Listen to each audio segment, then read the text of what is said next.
தமிழகத்தில் புதிய ஆட்சி பொறுப்பேற்று ஒரு மாதம் நிறைவடைந்துள்ள நிலையில் அரசின் செயல்பாடுகள் குறித்த கோவை மாவட்ட மக்களின் கருத்துக்களை தற்போது கேட்கலாம்.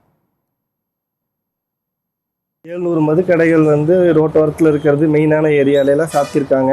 அது ஓகே தான், அது வரவேற்கத்தக்கது தான்.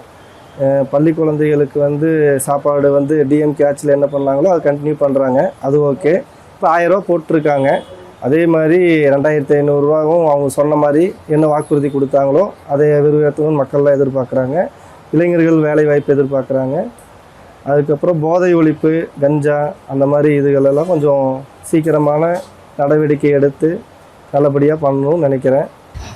எடுத்த முடிவிலே மதுக்கடைகளை மூடினார்கள். அதை மக்கள் சார்பாக உண்மையிலே பாராட்ட வேண்டிய செய்தியாக இருக்கிறது.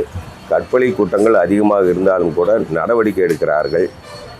புதிதாக சட்டமன்ற உறுப்பினர்களாக தேர்ந்தெடுக்கப்பட்ட காரணத்தால் இவர்கள் ஆய்வு செய்ய வேண்டும். மருத்துவமனைகள், அரசு பள்ளிகள் ஆகியவற்றை சிறந்த முறையிலே சென்று அங்கு என்ன நடக்கிறது, அதில் என்ன குறை என்பதை கேட்டறிய வேண்டும்.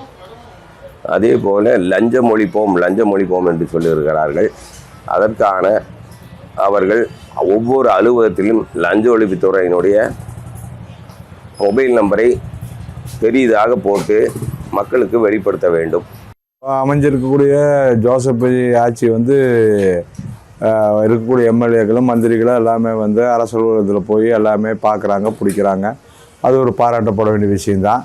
அதே போல் கடந்த அரசில் போட்ட திட்டங்களான காலை உணவு திட்டம் அது எல்லாமே இன்றைக்கி கண்டினியூ பண்ணுறாங்க, அதுவும் பாராட்ட வேண்டிய விஷயந்தான். அதே போல் மதுக்கடைகளை 7 லட்சம் மதுக்கடை மூடுறேன்னாங்க, அதை மூடி இருக்காங்க, அதுவும் பாராட்டப்பட வேண்டிய விஷயந்தான்.